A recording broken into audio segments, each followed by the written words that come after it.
Welcome to CFWE Live Talk. This is your host, Thumper Chapman, and I'm Mr. Dirty, the co-host. First of all, I'd like to say that the views expressed on CFWE Live Talk are not necessarily the views of CFWE Live Talk. So, Mr. Thumper, what is our topics today? Wouldn't it be our beliefs because it's me and you talking today? Well, I guess so. Well, maybe it is what we believe. I don't know. So maybe it is. I mean, it's okay. We don't have a guest. We're going to do a little recap on what we've done for the last few years, and we're going to talk a little bit about this, a little bit about that. Just a little bit of this and that live talk today. Yeah, I was sitting here thinking about when Tony Allen came on. He was the first person that actually helped us get into Christian wrestling, and actually was our first person that we ever brought on Live Talk. And you can actually go to the channel and you can actually watch the video. Right. That's been a long time ago. Yeah, almost 2 years ago. Yeah. And I sit there and I recapped on what he's talking about. And one of the questions I asked him, I said, everybody else laughed when we talked about doing Christian wrestling, but him. Yeah. And his exact words was, well, you know, God told me that strange and unusual ministry come his way. And I was like, yeah, but no, actually, that one I did not think about. And you know, and Tony was really a blessing for us because the wrestling world laughed at us, and the Christian and the church world laughed at us. Tony didn't. Tony actually was serious. Right. And I mean, a lot of people laughed at me. You know. Well, you know, Thumper, funny too, because when you say Christian wrestling, a bunch of Christians wrestling around, but no, it's the same thing as if you went to WWE or any of these other federations around here. It's just we took a scrubber and scrubbed it clean. We took the scrubber and scrubbed all the junk out of it, and it's good, clean family wrestling. And most of ours has a topic. You know, most of ours had a topic when we were doing it. You know, I mean, we went biblical with most of what we did. Oh yeah. You know, and I think that's awesome. Yeah. You know, I mean, we did one on the 4 horsemen. Oh yeah. The apocalypse and just. Yeah, that one was in Lake Wells when we did that. Yes, it was, and it turned out awesome. Matter of fact, the guy that actually was one of the 4 horsemen, he just felt something just run all over him when he was up there, and he didn't even have a clue what it was when he quoted the scripture on that. So we used scripture and stuff like that. So ours was a little different, and I'm not trying to over. Oh no, you're right. Yeah. But it just amazed me because you know it took wrestling. You know, it was really no longer just you go out there, bust the head, see blood fly and stuff like that. It was just, it was based on a good, clean, family-oriented thing, and that's what it should be. And Christian wrestling was born after that. And now I hear it's plumb up and in different states getting ready to go overseas. Right. We were the first, and from there it's just everywhere. It's just you know. Yeah. And the second one I was watching was Doris Headley. Yes. Back before we even knew what depression was. Well, I mean, we knew what it was. I didn't know what it was. I did. Miss Tanya has depression. I didn't know, and we had brought Doris on to talk about all the years that her and her husband had to deal with depression because she didn't even know she had depression. Right. And some of the things that she had put him through, and I didn't realize it went deeper than that. Family members that that had really suffered from depressions and things that went on their life out there, and when Doris came on, it opened up a whole new world. Right. And I had people contact me and telling me how by her talking that it had helped them and helped them understand what they were going through their family and why their mother or father or brother and sister were acting the way they were, because they had depression and they didn't even know that they had depression. Just by hearing what she had put her husband through, and John's really a great guy. He's really an easygoing guy, and to hear some of the stuff that she had actually put him through, and we got a different cameraman today, so he's new. Yeah, he's new and he's an apprentice. So he's doing good so far. He's doing good so far. As long as he leaves doors alone. Yeah. Oh, I got one for the camera. It's hard to believe that a face like this would ever be depressed. And that's why I call it dirty. Yeah, and then you got Sue Smith came on. Right. And she talked about how she had been raped and molested, Right. and the things she went through. And then again, we had people contact us talking about, that they was ashamed to talk about it. And then after they had watched the program, it just really gave them the courage to come out and actually talk and seek help and stuff like that. Yeah. Well, let's drop back to Doris. Oh, okay. Yeah, let's go back to Doris.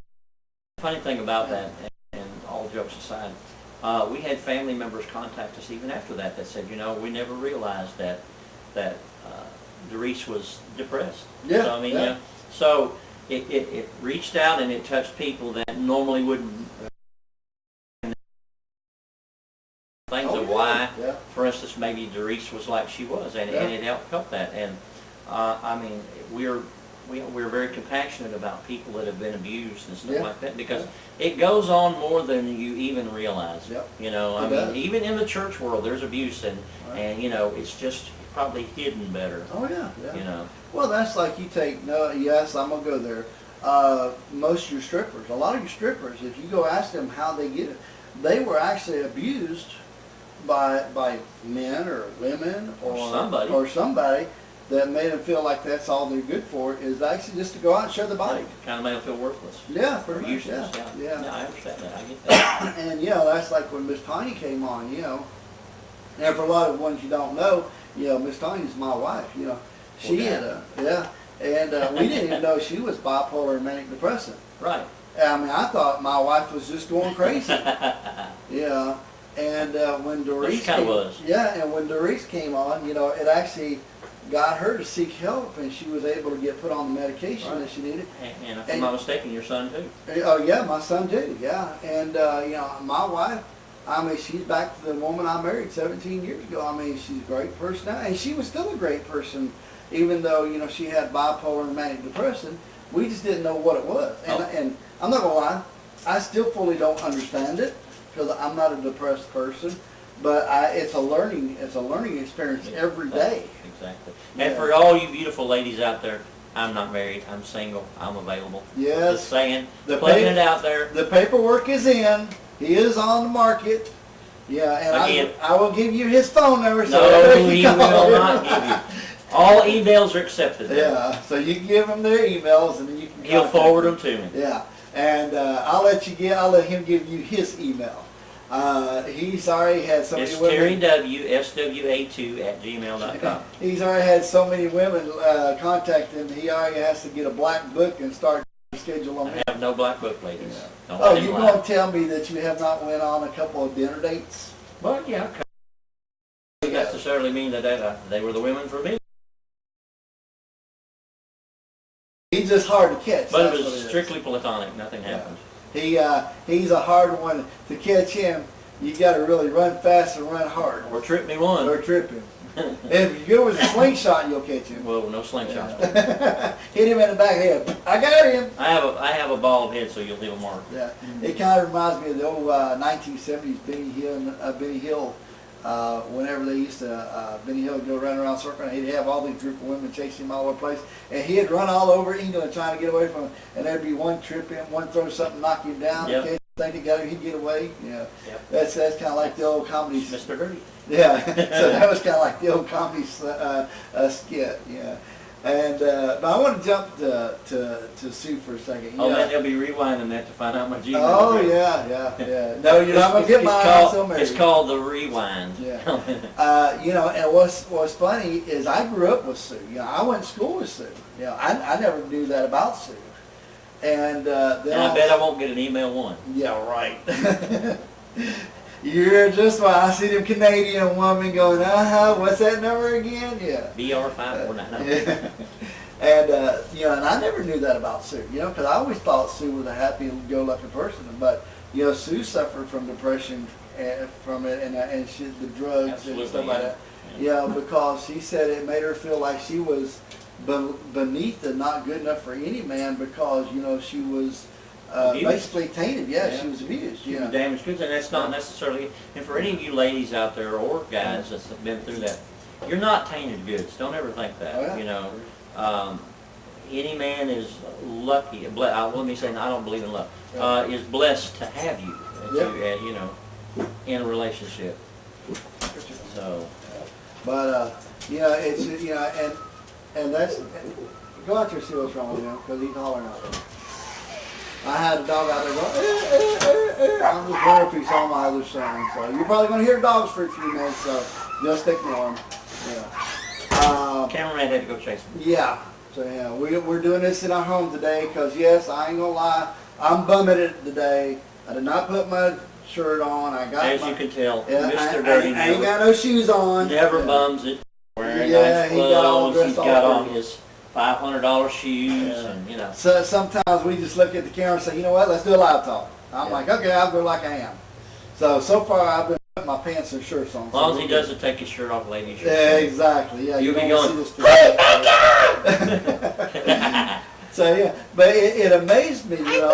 It amazed me about Sue because, you know, it took a lot of courage for Sue to sit there and open up. Yes, it did. Yeah. Yes, it did. And you know, and especially to the camera because, you know, camera is one of the hardest things you can open up to. Most people are scared of cameras. Oh yeah, and you fortunately, know, we've been around cameras since we were very young. Oh yeah, yeah. So to us, it's just like every day.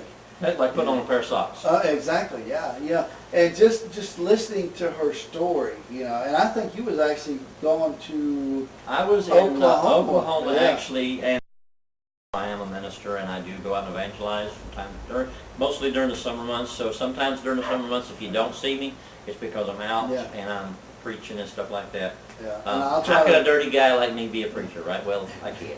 And I try to bring guests in, or sometimes we'll just take a pause for a little bit, because yes, I do like to take a break and spend time with my family. I believe I was in Kansas or Oklahoma at that time.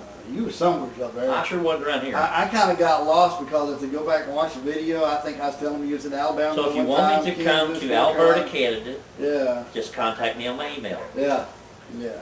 I have a passport. Yeah, he does have a passport. He can even go to Mexico. Where is it? Yeah, Mexico. Oh, Mexico. Okay.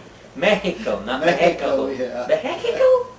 Where the heck is Mexico? Yeah, but you can actually, I don't think you'll find Sue's interview on YouTube, because I think we deleted it after. No. At that time, we were on Facebook. Oh, yeah. And some of them Facebook wouldn't let me to go download. over. Yeah, so you'll have to go back up underneath the Thumper Chapman page and research it. And you'll find them, because I don't reshare them every once in a while. I think there's like 3 or 4 of them or 5 that I couldn't get over on YouTube. So they're still on Facebook out there floating around.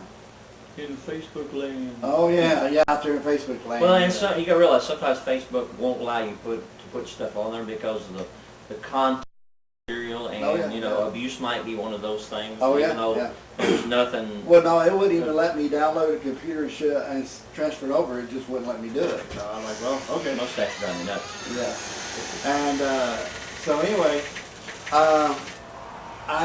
then we did one live talk with Mary Hackle and Eddie Hackle. Yeah.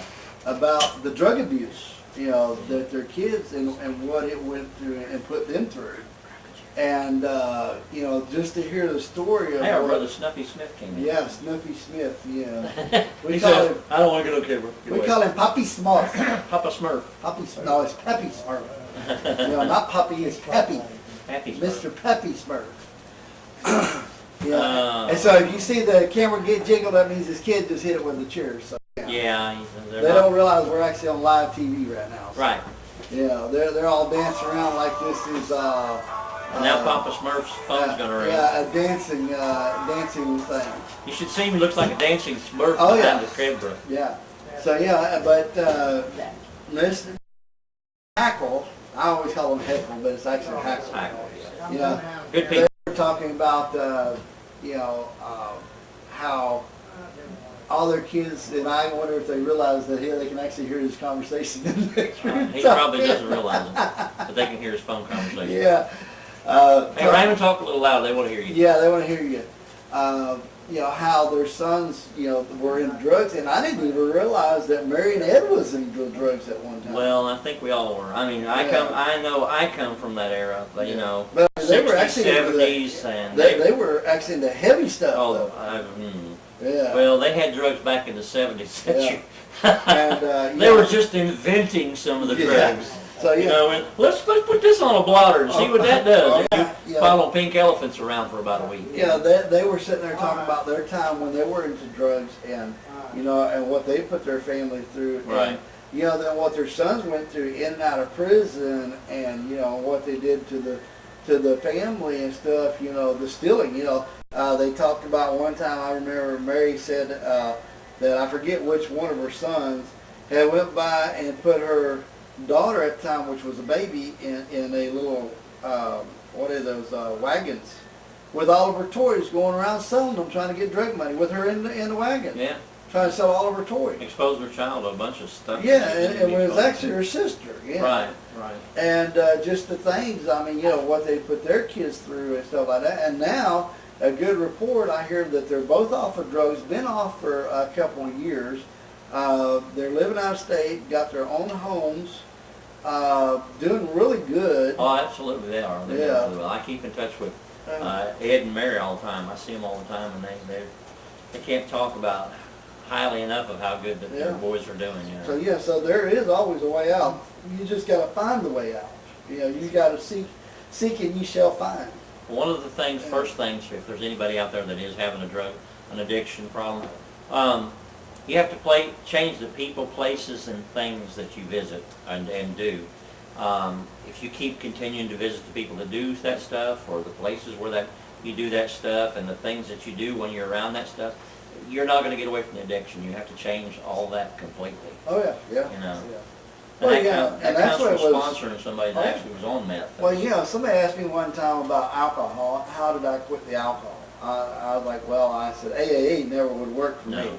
I said I kind of had to go tie myself to a tree and stay there until I kicked the habit. Not everybody can kick the habit like that. There is some people that do actually have to seek out organizations, you know, that, you know, will actually help them. And a good way to do it, if you actually a lot of times go to a local church or really any church, yeah, they'll guide you to the exact way to go to seek the help. Right, right. Yeah, because I know he's passed away now, but Bishop, I'm trying to think what his name was, long-haired curly guy. I used to love him to death. Oh, man. I can't think of his name. I can't think of his name either. Yeah. But he used to help. Yeah, Oh yeah, because he right there, he worked with the bridge right up there in Look at our Orca. black brother that sponsored our wrestling show all the time. Oh, Pastor Jesse. Yeah, he was one that actually, he worked as a chaplain for the local jail. Pastor Jesse Nell. And he helped young men and women get off of drugs and stuff like that. Well, so a lot of people don't realize that Brother Jesse was the first one to open the doors up for us to do Christian wrestling. Right. You know, and I wanted him on the show, but unfortunately he died about 3 or 4 years Big back. shout out to his family too. Yeah. You know, he passed away a few years back. And, you know, I remember when we did the cheesecake extravaganza. I still hate cheesecake. That was definitely. I mean, we had every kind of cheesecake. You can have cheesecake! I don't ever want to send no cheesecake. But we had a wrestling show in Oh, yeah, so yeah. It worked out really well. And he sat there, and that was the first place that we did our show, you know, the first 2 matches. Yeah, that show consisted of 2 matches. Yeah, because I didn't know nothing about Christian wrestling. I had an idea, but I really didn't know what to do with it. You know, it's like heaven and it's like the guy with the wheel. He finds a round rock, and then he says, and he chisels it out. He chisels it out. Well, it's the same way with Christian wrestling. Oh yeah. The ground had never been broke for it, so you know. He was in the dark about it, and at that time I was really in the dark because I hadn't really. You'd never even been in wrestling. I'd never even been into wrestling, and he's I like Mr. Dirty. He says, I want to start. He says I want to start a Christian Wrestling Federation. I think the most you've ever been in wrestling was I think you came to a couple of shows. Yeah. And run CDs for me. I think I did. And that was it. I think I played random music for him, and that was about the extent of it. Oh yeah. My ex-wife actually took pictures at the time. Yeah, yeah. And so then now, you know, we have people all the time, you know, email us, wanting us to come over and help them better their Christian shows. And I'm sorry, guys, I'm not going to go to New York City and help somebody do their shows. We cannot travel no more like that. My back is too shot, you know. Miss Tanya made me retire. She said, yes, I can start promoting again. at a smaller scale. Yeah, at a very small scale, because she doesn't want me to get back into thousands and thousands of people no more. And I'm too old to be clotheslined. Yeah, exactly. You know, we can't do it no more. We clotheslined enough, each other enough in ourselves. So I told her if I do a show once every 2 or 3 months, I think I'd be happy on a smaller scale. As long as he's not out there taking bumps and exactly, stuff. yeah. He's So okay. I mean, we do have a couple of federations we will go down and work with. You know, we just started working with SPW. By the way, let's give a shout out to Yeah. them too while we're thinking about it. You know, I want to say hi to SPW. yeah, y'all did a great job Saturday with our interview with you guys, and we've heard wonderful things from you about you guys and everything. And we really appreciate it because we had a blast. Thank you for allowing us to come in and to interview you guys. And we actually get to go back again on the 27th and end on November the 3rd. They want us to come back and actually do live talk. Normally this would be our downtime to where we take a break. Yeah. But we have to, of course, you know, Mr. Dirty's leaving either Friday or Saturday, and unfortunately the show's Saturday at 2 p.m. He won't be there. I'm in college too. Yeah, So even if I'm here, I've got college work to do. Yeah. Unless I can get it all done. If by chance that I can get it all done, I will go with him because I took Saturday off from one of the things that I would have been doing. Yeah. So, but if he can't make it, either Billy McLeod, and we'll get to Billy McLeod's interview here in a second, but Billy McLeod or Jim Showers or both of them or all none of them. Or none of them. You know, it might just be me standing out there. I don't know. It might just be Thumpette over here. Yeah. Doing the whole, but we're actually going to go to and put their whole show on Live Talk. It'd be great. Yeah. Regardless. And my cameraman is not looking forward to that because he really hates running around the ring trying to videotape everybody and videotape us. But he will learn to use the shoulder mount that goes on your shoulder for the camera. Is he big enough? Oh yeah. You couldn't hit him with a handful of corn. Well, I'm talking about the other one because that one. This one here you're going to have to operate the cord. Yeah.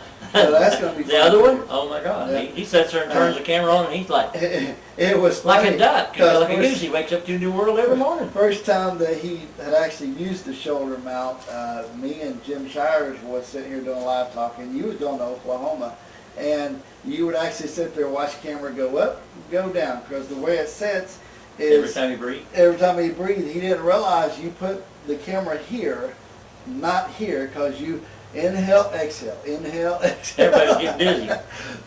So it looked like we was on a rocky boat going up and down. Man, it's windy. Look out there. The wrestlers are going like this.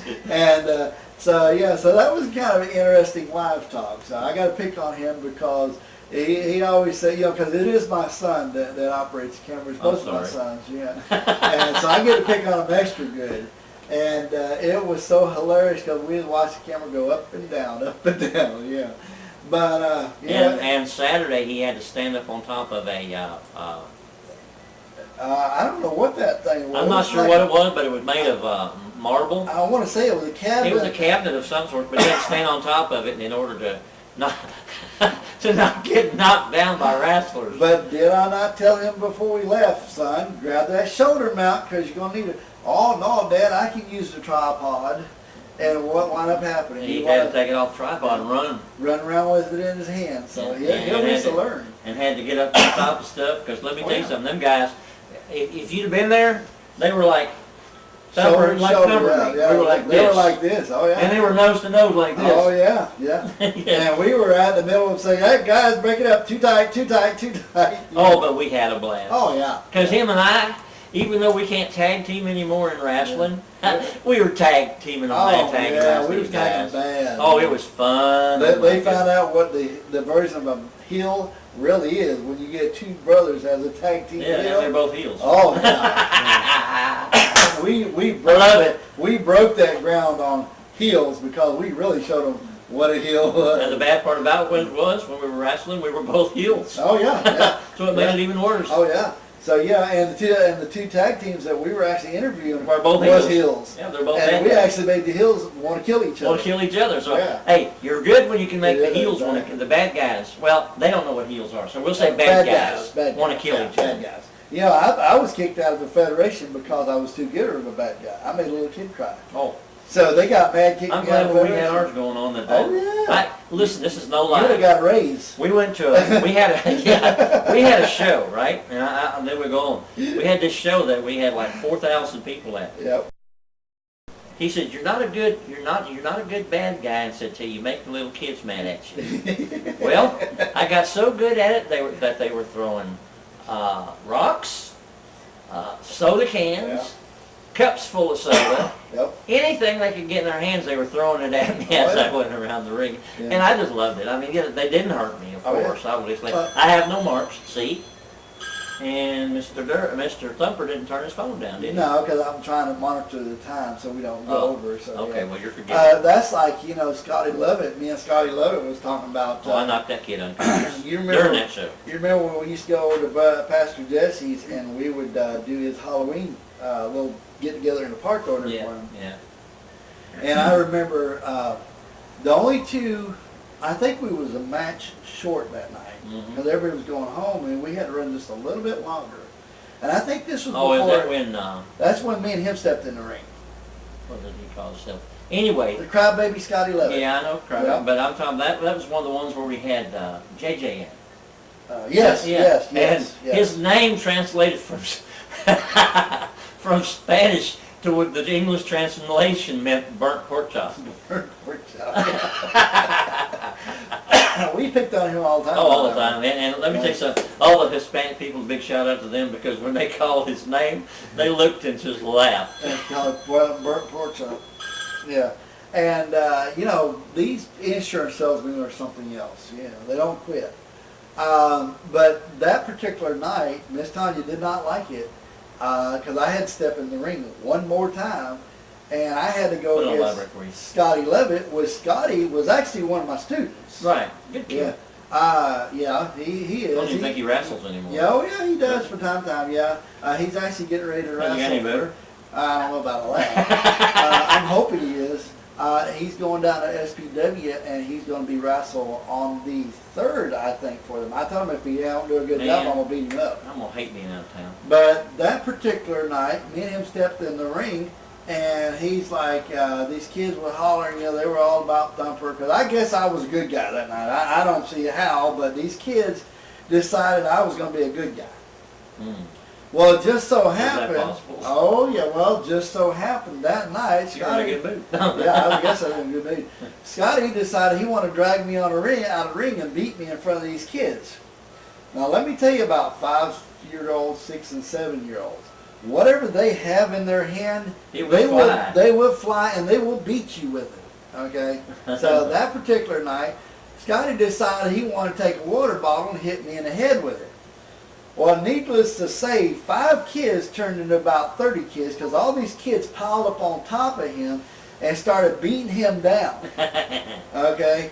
I think I kind of felt bad for him, so I grabbed him by the hair and started punching him in the face all the way to the back to save his life because these kids were going for blood. Oh, literally 5- and 6-year-olds going for blood. Oh, they were going for blood. I mean, they was beating at him with everything and anything. Pop cans, water bottles, shoes. I mean, anything they could get off on their body, they was beating him with it, literally. And security couldn't even get to him because when we were there in the corner, I remember seeing 4 little kids there. That's all I remember seeing. Yeah, seemed like that was all there ever. Well, let me tell you something. If you've never seen Gremlins, go watch the movie because these little kids multiply. Where they eat and drink after 12? Yeah. They quadrupled because 4 kids turned into about 200 kids because I couldn't see Scotty no more. He just disappeared. He was like a blob of kids. Yeah, I mean, they were all on him, and I seen him go crawling out from underneath his kids. I remember. Scotty, they was dragging him back in so they could get him again. So I'm like, oh crap, I don't want blood on my hands, so I better grab him and beat him to the back. So I started beating him, and that was the only time them kids were leaving alone when I grabbed him and started beating on him. And I literally had to beat him all the way to the back, and these kids were still following us, going to get him again if he got one up on me. So yeah, I mean, it was fun, but it was crazy. You know, it was one of them highlight moments. And I think if I'm not mistaken, Rocky still got the video from that up at his house. I believe it is. Yeah, I have to get a hold of it and put it out there. But that was one of those matches. That was one of a million matches. Oh, I know. I guess we need to get back on track here. Oh, we are. We're still on track. We're jumping back and forth. But we're just having a good time, guys. Oh yeah, and that's what it's about today. Is just having a good time, recapping. I'm having fun. I don't know about you. And then we had. Let me see. The next one we had on. We had Billy McLeod. Yeah, Billy. Oh, that was a good interview. We laughed the whole interview. Believe it or not. Billy McLeod, first one come in, and he was talking about. We actually got to play with toys in that one. Oh no, I'm talking about the first time. Oh, the second interview. Was I'm talking about. First time. That was you and Jim. Yep, that was me and Jim. He come in, he was talking about, a little bit about his drug habits, and I didn't really realize from the first time that we interviewed him how bad he was really into drugs. It was the second time when I really heard the whole story, I realized how bad he is, because you got to realize, I didn't realize that Billy had actually worked for me years ago, back when it was the CFWF, it was the WWF, it was the, there was a lot of different about 5 or 6 different federations up there. I think there's about us the only ones up here left. And my wife's phone's going off. Well, we just can't win, can we? Yeah, I forgot. I guess you didn't even realize you left your phone over there. It's okay. And he was young. I got it. He was young, and he actually went back and showed me a picture of him. I was like, "That was you?" He said, "God, that was me when I was young." That's like Travis Taylor. Yeah. Oh yeah. And he came a long ways too. Yeah. That one wrestled for us. He went by the name Travis Taylor. Well, yeah. Now he's going as Travis the Wolf. Was that him? He's actually wrestling down at Billy McLeod's now. Okay. Yeah, he's completely changed. Yeah. He grew up a little bit. Oh, he grew up a lot. Yeah. And so I'm sitting here when we went back to this time when we went up to Leesburg. Leesburg, yeah. To where Billy was. That's the one we got to play with toys. Yeah, that's when we got. Yeah, that's you got the Tyrannosaurus Rex, and I got the Buzz Lightyear. Buzz Lightyear. And we was actually talking to him about, him going to prison, the 3 years in prison, and what his family went through. And I'd asked him a question. I said, wasn't it kind of like your family was in prison when you was in prison? Right. He said, yeah. He had told us that his wife had done without groceries sometimes for 2 or 3 days. Didn't have rent sometimes. Oh, yeah, yeah. And, everything the drugs had put them through was it was horrific, because a lot of times we don't realize, I've never been to prison and don't want to go, but a person that goes to prison doesn't realize what they put their family through. Oh, yeah, yeah. Well, I think, and I think this is a lot for a lot of the pro wrestlers, we love pro wrestling to the point, yes, we still love our family, yes, we still think about our family, but we get such a passion for it, and it's not that we forget them, but we get so engulfed, into our personality. Why don't you toss that phone over to the cameraman? Yeah. And that's all right. I got it. Oh, actually, want this plugged up. Just leave it alone. There.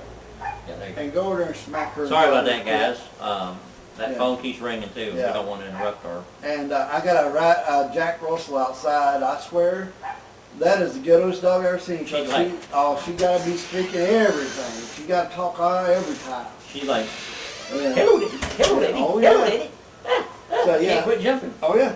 And but it just amazed me, by listening his story and how in depth he got, about it, and with the kids, because, his kids couldn't even. He only knew he had 2 kids, and they couldn't even hug their daddy the time that they were up there. They're not allowed to show that kind of affection. Yeah. I mean, the wife's not allowed to touch the husband in that way, or even hug their kids. Yeah. I mean, Daddy was a picture. Yeah. But he said that Daddy was just a picture. They didn't, and I asked him. I said, how I gotta reach this couch is not comfortable. Not very comfortable. My butt's sitting right on the centerpiece. And that's why I had to move mine a little bit so I could get some circulation back going again just a little bit. Yeah. There you go. But he was talking about how whenever he got out, he actually had to start, because you got to realize, he was in there for 3 years. So that means if his kids were 2 when he went in, They were 5. they were 5 and whatever when he came out. So that means he had to go back to when they were little, which you can never do, and let them get to know Daddy all over again. Right. Now Billy loves his kids. He loves his wife and kids. Yeah. So so it's just amazed me. So I know, what Billy went through, because Billy was into cocaine. Right. Yeah.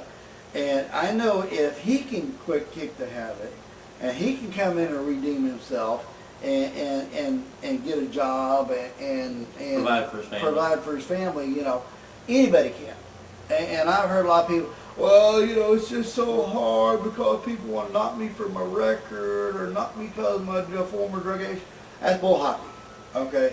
If this man can sit there and pick up from what he had, which he had nothing, because he had lost everything. Including his driver's license. Yeah, including his driver's license, and pick back up and get all this stuff back, anybody can do it. It can be done. Yeah. It's just how much you want to put your big boy pants on and go do it. Take off your little girl panties. Yep, exactly. Yeah. And let me see. Then me and Mr. Shires got talking about what happened to pro wrestling. Oh, that was about a three live talks long. Yeah.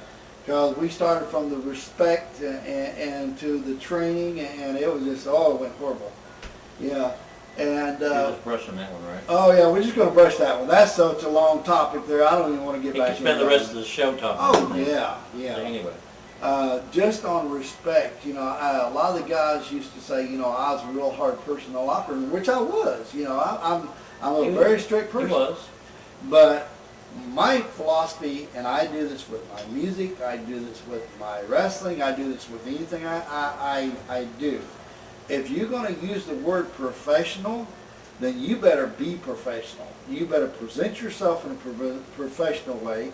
You better present yourself, that means act, respect, and everything. Well, that's right. And here's the thing, and I realized that when I first went into the thing with Thumper here. No, that's the thing. Yeah, the wrestling. Yeah. I had no clue. I said, why are you talking to them guys like that? Yeah. But then when I got in there and I realized that when you're, just picture yourself right now, in a room full of about 40 ADHD kids. Yeah. They're all hyped up. They're all hyped up on sugar or whatever. And you've got to try to control these ADHD kids. Well, it's the same way with working in a back room and wrestling. You've got 40 guys there, and they're all like ADHD kids and hyped up on sugar. So, if you know anything about ADHD kids, you can't just talk to them in the normal tone. Sometimes you've got to be little straightforward with how you stern with them. Well, and it's that way with him, and I'm like, oh my God. And not counting when you own a wrestling federation, you have money on the line. Oh yeah. Some of these federations, thousands. Some of these shows, okay, if you go belly up, you lose your house, you lose your electric, and I don't like to live in a car, so you realize you got money on the line. You got to worry about your fan base. You got to worry about your name, your reputation. You're basing all that on 40 HDA. Oh yeah, you're dealing with all these ADHD kids that you have to bring in tune. Say, okay, guys, no seats, no money. No people, no money. We got to do a good show, so you got to keep you want to get paid, you better act right. And not count that, you've got to worry about concessions, the money in concessions. You got to worry about the inventory in concessions. Tickets. You got to worry about security. You got to worry about parking attendants. You got to worry about camera crews. You got to. And let me tell you something. If anybody that walks into the pro wrestling business and says, "Oh, it's easy," you don't know what you're doing. You ain't done no wrestling. Nope. And you ain't professional. Yeah. Because you can sit there and you can run a multi-million-dollar business, but if you have never worked in pro wrestling, it ain't gonna go nowhere. It ain't the same. Ain't no business like pro wrestling. It ain't nothing like it. Yeah, because I've owned several businesses and did very well. Ain't no business like pro wrestling. You got to know your product. Yeah, and but it's just then again that's a topic to go on and on. Hey, we ought to get Mr. Smurfer over here and interview him. Oh, I can pick it up. I can pick up the camera and move it over there. He said something about the back door and he'd be out of the quicker than you say Jackrabbit. But how did Live Talk actually get started? It was an idea. Yeah, it was an idea. And you and I discussed it for a long time. Yeah. You know, we needed to start doing a live talk. Yeah. And you said, well, you know, we can do it on Facebook, you know. And we birthed it on Facebook. Yeah. I mean, that's where it was born, you know, and that's what out of an idea, you know, that two guys kicked around in their head and thought about how we do it for a long time. And then, you know, then one day Thumper said, well, we're going to do a live talk. I said, okay. You know. What do we do? And we went live, actually, that first day on yeah, Facebook. yeah. We were doing it on Facebook Live. Yeah, we had a cell phone, is all we had. Yeah, that's all we had.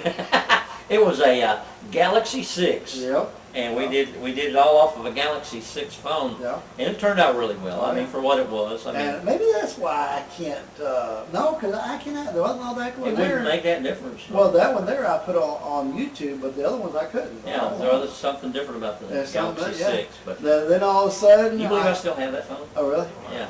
Then one day I called Mr. Dirty. I said, guess what I got? He said, what? I said, you know that camera we was talking about for years? Him and I looked at it for a long time. That $5,000 camera? Yeah. Guess what I got in my hand? That $5,000 camera.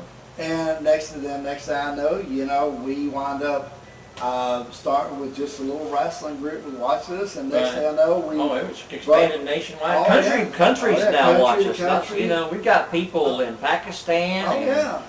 of course, big shout out to Canada. We've got people in Haiti, Finland, Switzerland, and different time Michigan, zones that watch it, you know. Illinois, and it goes Ohio, on. Yeah, South Carolina. Yeah. So I mean, they're all tuning in. Yeah. People from all over the world. Oh, yeah. Big shout out to all you guys. Yeah, and just to watch our crazy Watch us tales be up crazy. there. Yeah. And watch a couple of guys just have a blast. 'Cause we do. You know? Yeah.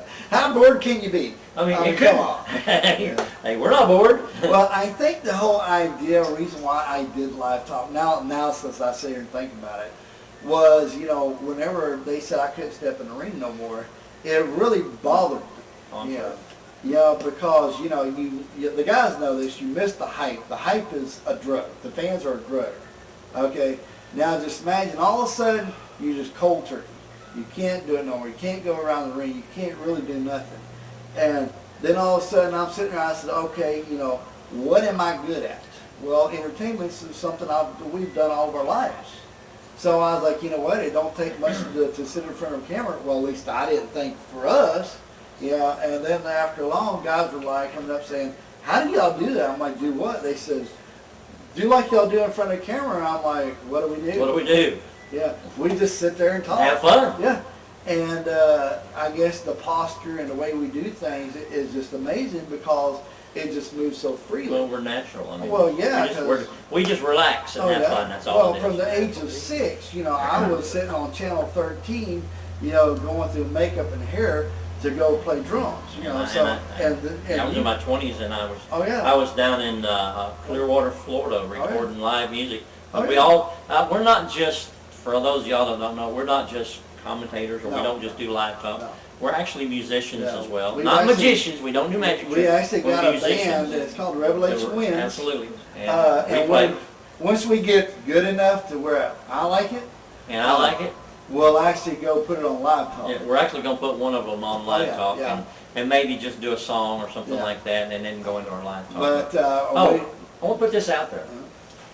Any of you guys that are interested in me interviewing Thumper Chapman, I want you to comment on this here particular live talk show and say that you'd like Mr. Dirty to interview Thumper Chapman.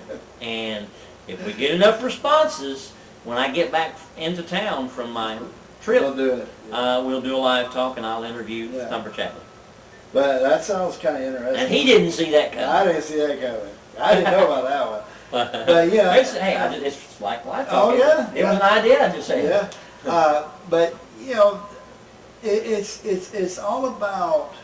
Yeah, I always tell people it's all about getting the news, getting the truth, but it's really more than that. It's, you know, I watch all these programs on TV, you know, all these talk shows, and they're so fake. Oh no, it's all staged. Yeah, you know what's going to happen next. Tell them what they can say, what they can't say. That's why we don't go on TV. Yeah, you can go, you know, they got story writers, and I'm sorry, ain't nobody going to tell me what to say. Yeah, we always, everything we do is right off the top of our And head. it's unedited, because first of all, we're not gonna cuss. Sometimes I think we come up Well, with I a mean, I might topic. say what the heck, but you know, Yeah. but maybe not what the I heck. think the most story right we got is off of, we'll come up with a topic and say, yeah, let's do that. And I might call somebody in, but that's about the most that we do. We never know where it's gonna go, even if we call it in. Exactly, yeah. So, yeah, but, yeah, it's just, it's amazing because nobody's ever seen it before. And, you know, I want to tell Tracy, Tracy had left a comment, that we got, that we're very much of inspiration and we're doing great work. And We thank you for that. And we thank you for that, and that's what we're looking for, because, yes, we'll accept the bad as well as the good, because let's face it, you can't be in entertainment and not expect both. Somebody said one of our comments on one of our shows that I talk too much and Thumper Chapman couldn't get him started in Edgeway. Yeah. But you know what? It's part of it. Yeah. If you can't take the heat, or let me say this like the Southern folks say it, since we're in the South. Yeah. If you can't run with the big dogs, you ought to stay on the porch. So we have to take the good with the bad, and it's okay. It's like, I think we were doing that interview, and I think Thumper told me that they was talking about certain people, and they said, oh, they look like they were cat killers and demon worshipers. I mean, really, guys? It's just a costume. Yeah, exactly. It's just If you meet these guys in real life, yeah. some of them are some of the nicest guys. Oh, yeah. But now, don't get me wrong, the hills are actually tell holes. Yeah. The good guys are really nice guys. Yeah. Yeah. Yeah. You have to look at it like that. Yeah, but I mean, Yeah. But the. in case y'all didn't know, Saturday both those guys were bad guys. Oh yeah, they're. Oh yeah. I don't know what this means. You need a charger, it's fixing to die. Oh. Okay. We're fixing to close out. Well, we're getting ready to close out anyway. So yeah. But we might have to do this in another. Oh interview yeah. So. But for the next 2 live talks, we'll be down in. Hang on, let me give you the address. You need to come down and see us, because I'm gonna give them the props. Let me pull up the address. We are going to be at We don't know. No. 12637 Pony Lane, Hudson, Florida. Zip code is 34669. Okay. I know the show on the 27th is at 2 p.m. So y'all guys come down to SPX, or SPW, I'm sorry, I don't know why I said SPX.